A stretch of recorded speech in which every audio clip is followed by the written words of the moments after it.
Ici, on est dans l'atelier de la fromagerie de Bonnetage. Donc là, on est au niveau des cuves de fabrication.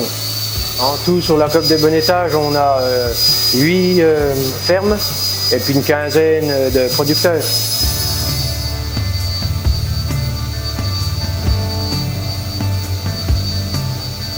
Dans une cuve, il y a maximum 5000 litres de lait. Donc à l'année, à la fromagerie, on est à 2,5 millions.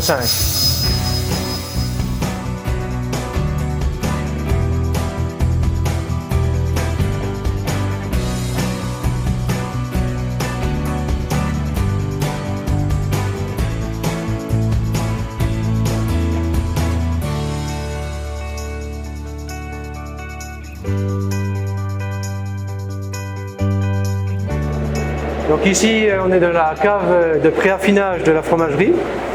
C'est là, oui, qu'on prépare les fromages pour l'affinage.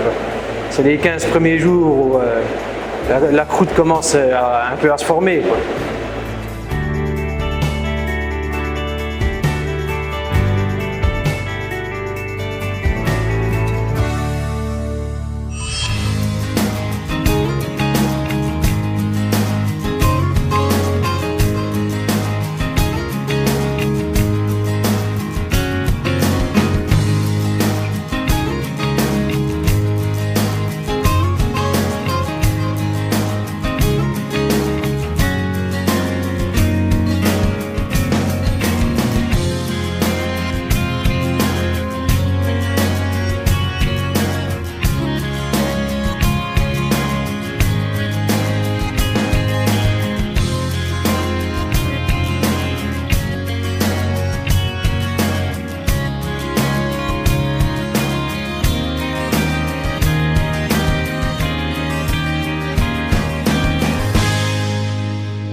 Alors là, il est 17 h, je vais rentrer mes vaches pour la traite. Donc on traite 2 fois par jour en comté, matin et soir, et on est ramassé la nuit pour que le fromager le lendemain matin puisse se préparer les comtés.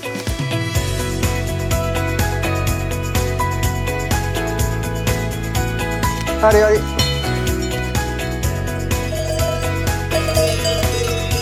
Donc là, il manquait une vache sur mes 30 vaches. Donc c'est Lola qui a fait son veau, c'est pour ça qu'elle s'était mise à l'écart.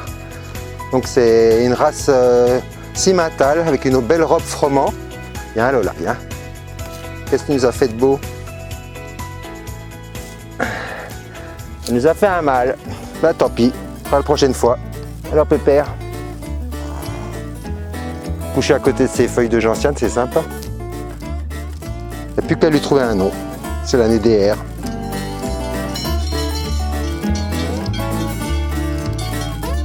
Alors la ferme des Louiseaux, c'est une ferme qui date de 1595.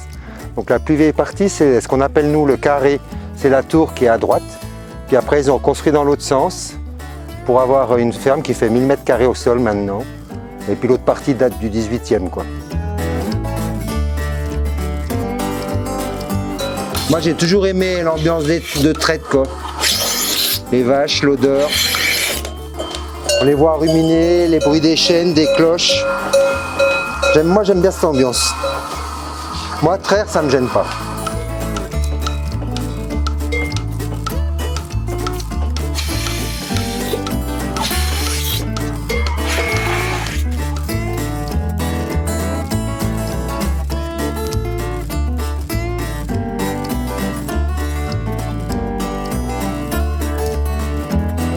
Alors là, on est dans ma cuisine, donc changement de casquette. Après la traite, je repasse au fourneau et au service. Donc on fait la part belle au comté, on travaille avec les produits de la ferme. C'est un veau de lait de la ferme et on le fait cuire dans du lait et de la sauge.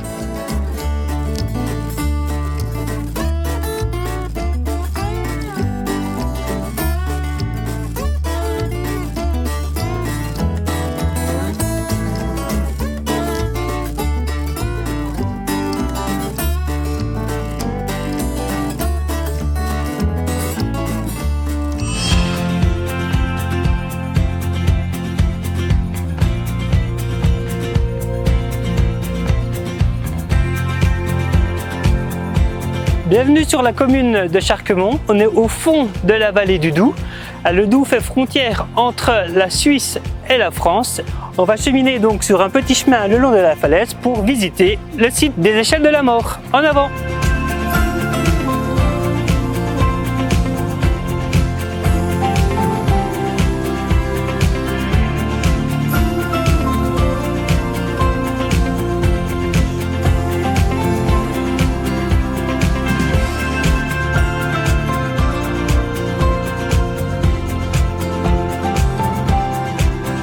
Les échelles métalliques datent, on va dire, de début 1900-1905.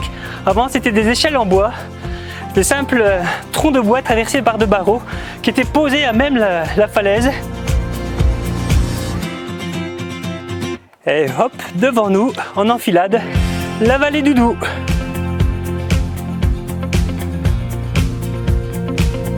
Les gens du plateau de Mèche-le-Russey empruntaient ces passages un petit peu périlleux où ils étaient sûrs, on va dire que c'était des passages qui étaient moins surveillés.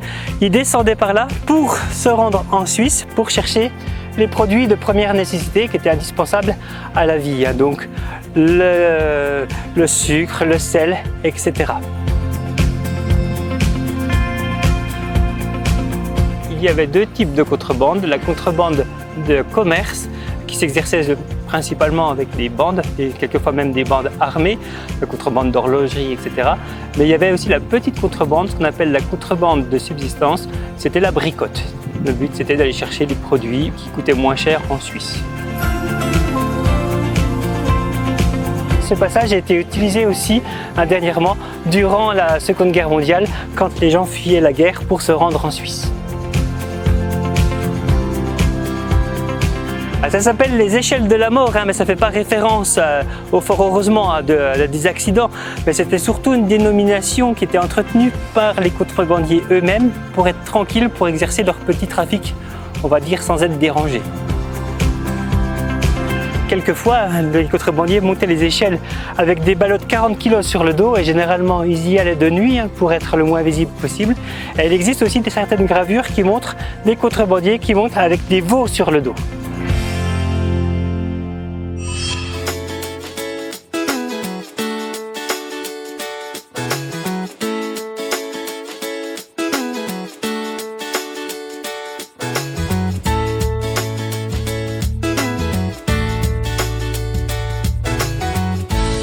Bienvenue dans mon humble demeure, une demeure où mon esprit est présent depuis plus de 40 ans.